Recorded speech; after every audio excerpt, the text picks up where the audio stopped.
बच्चों, आज के वीडियो में हम धन पूर्णांकों के कुछ और नियम जानेंगे। तो अभी कुछ धन पूर्णांक लेते हैं।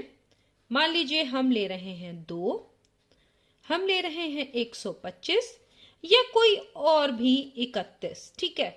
अब आप ये बताइए कि इस 2 में हम क्या जोड़ें या 125 में हम क्या जोड़ें या 31 में क्या जोड़ें कि योगफल 2 ही रहे, या योगफल 125 में क्या जोड़ें कि योगफल 125 ही रहे, या 31 में ऐसा क्या जोड़ें, यहां पर क्या होना चाहिए कि 31 ही रहे। तो कुछ आपको समझ में आ रहा है कि 2 में आप क्या जोड़ें कि 2 ही आए योगफल, या 125 में ऐसी कौन सी संख्या जोड़ दें कि 125 ही आए, या 31 में ऐसी कौन सी संख्या जोड़ दें कि 31 ही योगफल आए। तो हाँ, आप सही सोच रहे हैं, हम 0 जोड़ दें। ठीक है। अगर हम 0 जोड़ते हैं यानी 0, 2 में 0 जोड़ेंगे तो 0 जोड़ेंगे तो क्या होगा, 2 ही योगफल आएगा। या 125 में भी अगर हम 0 जोड़ेंगे तो 125 आएगा। 31 में हम 0 जोड़ेंगे तो 31 ही आएगा। या हम इसको ऐसे लिख सकते हैं कि अगर a कोई धन पूर्णांक है, क्या है a, अगर हम मान लें a क्या है, धन पूर्णांक, तो इस a में हम अगर 0 जोड़ें तो क्या आएगा, a आएगा। ठीक है। तो ये एक नियम के रूप में हो गया। तो ये 0 को क्या कहते हैं, 0 को कहते हैं क्योंकि 0 को किसी भी संख्या में जोड़ने पर योगफल वही संख्या आती है। तो 0 क्या है, 0 है योगात्मक तत्समक, इसको कहते हैं योगात्मक तत्समक। ठीक है। तो ऐसी संख्या को योगात्मक तत्समक कहते हैं जिसमें कि किसी भी संख्या में वो जोड़ने पर वही संख्या प्राप्त हो। तो ऐसे कौन है, 0। 0 को किसी भी आप संख्या में जोड़ेंगे तो योगफल वही संख्या आएगी। ऐसा आपने करके देख लिया। ठीक है। तो ये 0 हो गया योगात्मक तत्समक। अब गुणा के लिए चलते हैं, देखते हैं क्या होता है। अब यही देखिए, 2 को हम किससे गुणा करें कि गुणनफल वही संख्या आए, या 125 को किससे गुणा करें कि गुणनफल 125 आए, या फिर 31 को किससे गुणा करें कि गुणनफल 31 ही आए। तो अगर आप 0 से गुणा कर देंगे तो गुणनफल 0 हो जाएगा, क्योंकि किसी संख्या को 0 से गुणा करने पर 0 ही आता है। तो ऐसी कौन सी संख्या है जिसको 2 से गुणा करें या 125 से गुणा करें, 31 से गुणा करें, तो जिससे भी गुणा कर रहे हैं वही संख्या वापस आ रही है गुणनफल में। तो यहां आपने सही समझा, एक से अगर हम किसी भी संख्या को गुणा करते हैं तो वही संख्या आती है। देखिए, 2 एकम 2, 125 एकम 125, 31 एकम 31। तो इसका मतलब है अगर जो फॉर्मूला है के रूप में लिख लें तो क्या हो गया, a गुणा 1 बराबर क्या, a क्या है आपको पता है, धन पूर्णांक। ठीक है। तो आपका 1 क्या हो गया, ये जो 1 है ये है गुणात्मक तत्समक। गुणात्मक तत्समक का मतलब किसी भी संख्या को अगर 1 से गुणा करेंगे तो गुणनफल वही संख्या आएगी। तो ये कहलाता है गुणात्मक तत्समक।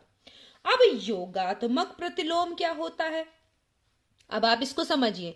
मान लीजिए एक धन पूर्णांक है 2, इसमें हम क्या जोड़ें कि जो योगफल है वो 0 हो जाए, या 125 में हम क्या जोड़ें कि योगफल 0 हो जाए। यानी योगात्मक प्रतिलोम वो संख्या होती है जिसको संख्या में जोड़ने पर 0 आ जाए। 0 का मतलब योगात्मक तत्समक आ जाए। ठीक है।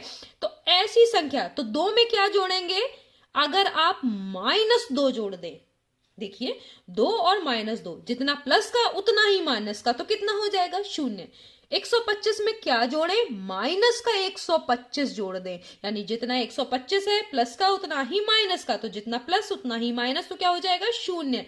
तो इसी तरीके से अगर इसे हम नियम के रूप में लिख दें तो यानी a में हम क्या जोड़ें? माइनस a, तो क्या आ जाएगा? योगात्मक तत्समक। तो क्या आएगा आपका? योगात्मक तत्समक यानी 0। ये हो गया नियम। तो योगात्मक प्रतिलोम, तो इसमें देखो माइनस a का योगात्मक प्रतिलोम a और a का योगात्मक प्रतिलोम माइनस a है, क्योंकि इन्हें आपस में जोड़ने पर हमें क्या मिल रहा है? योगात्मक तत्समक यानी 0। ठीक है, तो ये योगात्मक आपके प्रतिलोम कहलाएंगे। a का योगात्मक प्रतिलोम माइनस a और माइनस a का योगात्मक प्रतिलोम a, क्योंकि इन दोनों को जोड़ने पर योगफल क्या आ रहा है? 0। अब गुणात्मक प्रतिलोम की बात करते हैं। तो मान लेते हैं वही a एक धन पूर्णांक है। अभी आपने माना हुआ है कि a क्या है? धन पूर्णांक। ठीक है, ये आप मान लिए हैं कि a धन पूर्णांक है। तो अब a को किससे गुणा करें? a को किससे गुणा करें कि गुणनफल क्या आ जाए? 1। या आप इसको संख्या से भी समझ लीजिए, 2 को हम किससे गुणा करें कि 1 आ जाए, यानी गुणात्मक तत्समक आ जाए। तो आप सोचिए, या हम कोई और भी संख्या लिख के देख लेते हैं। 31 को हम किससे गुणा करें कि 1 आ जाए? तो आप समझिए कि 2 को अगर हम 1/2 से गुणा करें तो क्या होगा? 2 से 2 कट जाएगा, 1 आएगा। 31 को 1/31 से गुणा करेंगे तो 31 से 31, ये अंश में है ये हर में है, इन दोनों को कट जाएंगे तो क्या आ जाएगा? 1 आ जाएगा। तो इसका मतलब यहां पे आप क्या लिखेंगे? यहां पे क्या लिखेंगे? 1/a। तो ये हो गया a का गुणात्मक प्रतिलोम क्या है? 1/a, और 1/a का गुणात्मक प्रतिलोम क्या है? a। गुणात्मक प्रतिलोम वो संख्याएं होती हैं जिनको आपस में गुणा करने पर गुणात्मक तत्समक यानी 1 आ जाए। ठीक है, तो a जो संख्या है, a धन पूर्णांक है, उसका गुणात्मक प्रतिलोम हो गया 1/a, और 1/a का गुणात्मक प्रतिलोम क्या हो जाएगा? a। ठीक है, तो ये गुणात्मक प्रतिलोम कहलाते हैं। तो a अगर कोई धन पूर्णांक है तो इसका गुणात्मक प्रतिलोम क्या होगा? 1/a। ठीक है, तो ये हो गया गुणात्मक प्रतिलोम। तो गुणात्मक प्रतिलोम का मतलब है कि वो संख्याएं गुणात्मक प्रतिलोम कहलाएंगी जिनकी की आपस में गुणा करने पर गुणात्मक तत्समक 1 आ जाए। ठीक है, तो ये आपको समझ में आ गया होगा कि धन पूर्णांकों में ये नियम भी फॉलो होते हैं। योगात्मक तत्समक क्या है? 0। गुणात्मक तत्समक है 1। योगात्मक प्रतिलोम वो संख्याएं होती है जिनको आपस में जोड़ने पर आपका 0 आए, यानी योगात्मक तत्समक। और गुणात्मक प्रतिलोम क्या है? वो संख्याएं जिनको आपस में गुणा करने पर गुणनफल 1 आए, यानी गुणात्मक तत्समक। तो आपको ये समझ में आ गया होगा। नेक्स्ट वीडियो में हम फिर मिलेंगे, तब तक के लिए धन्यवाद।